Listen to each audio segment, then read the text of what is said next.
गुजरात दंगों के बाद हुए चुनाव में उस समय की कांग्रेस अध्यक्ष सोनिया गांधी ने चुनाव प्रचार में गुजरात की धरती पर नरेंद्र मोदी को कहा मौत का सौदागर।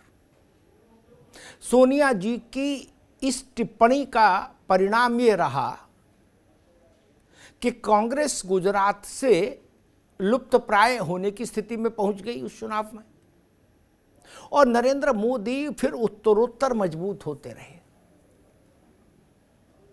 उसके बाद फिर गाड़ी आगे बढ़ी, समय बदला और एक चुनाव में मेरे ख्याल से वोटिंग से एक दो दिन पहले अचानक से,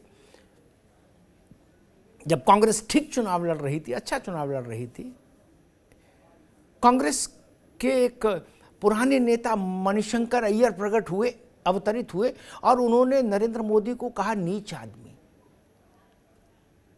और उस टिप्पणी का परिणाम ये हुआ कि भाजपा फिर ठीक ठाक बहुमत से सत्तासीन हो गई। गुजरात में फिर चुनाव है, रणभेरी बच चुकी है, सेनाएं आपस में टकरा रही हैं, युद्ध के परिणाम में बहुत समय बाकी नहीं।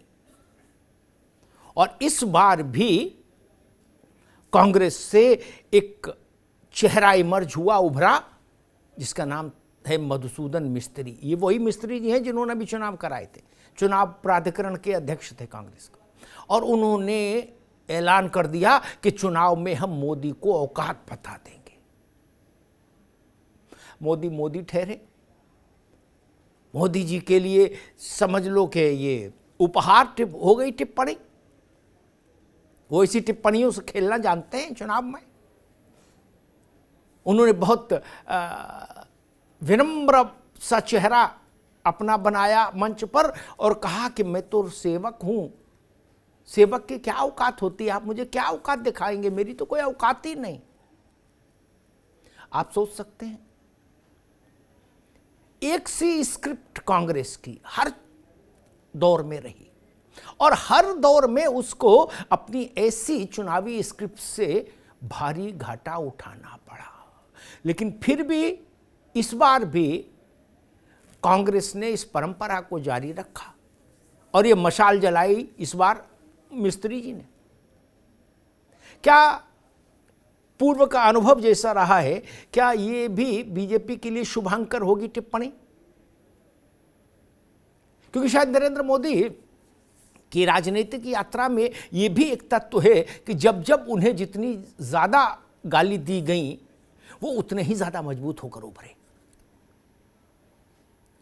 शायद कांग्रेस इस सत्य को नहीं समझ पा रही है या क्या परिस्थिति है, लेकिन आंकड़े तो यही बताते हैं कि जितना घेरा गया मोदी को, या जितना कमर के नीचे प्रहार करने की कोशिश हुई, मोदी उतना मजबूत होकर निकले।